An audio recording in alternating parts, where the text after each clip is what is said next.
తెలంగాణ రాష్ట్ర కొత్త మంత్రులుగా గడ్డం వివేక్, వాకిటి శ్రీహరి, అల్లూరి లక్ష్మణ్ కుమార్లు ఆదివారం అధికారికంగా ప్రమాణ స్వీకారం చేశారు.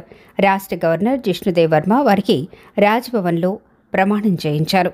ఈ కార్యక్రమంలో ముఖ్యమంత్రి రేవంత్ రెడ్డి, పలువురు మంత్రులు, ప్రజాప్రతినిధులు, ఉన్నతాధికారులు పాల్గొన్నారు. మంత్రివర్గ విస్తరణలో భాగంగా ఈ ముగ్గురికి పదవులు లభించాయి.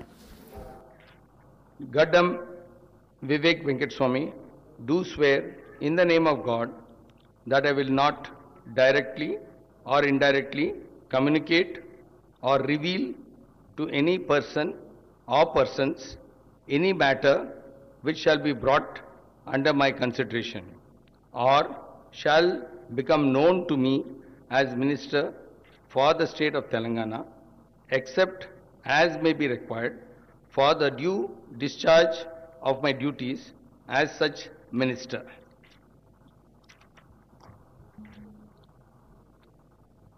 నేను వాకిటి శ్రీహరి అని నేను తెలంగాణ రాష్ట్ర మంత్రిగా నా పరిశీలనకు వచ్చిన లేదా నాకు తెలియవచ్చిన ఏ విషయాన్ని నా కర్తవ్యాలను సక్రమంగా నిర్వహించేందుకు అవసరమైన మేరకు తప్ప ప్రత్యక్షంగా గాని పరోక్షంగా గాని ఏ వ్యక్తికి లేదా వ్యక్తులకు తెలియపరచనని లేదా వెల్లడించనని దైవ సాక్షిగా పవిత్ర హృదయంతో ప్రమాణం చేస్తున్నాను.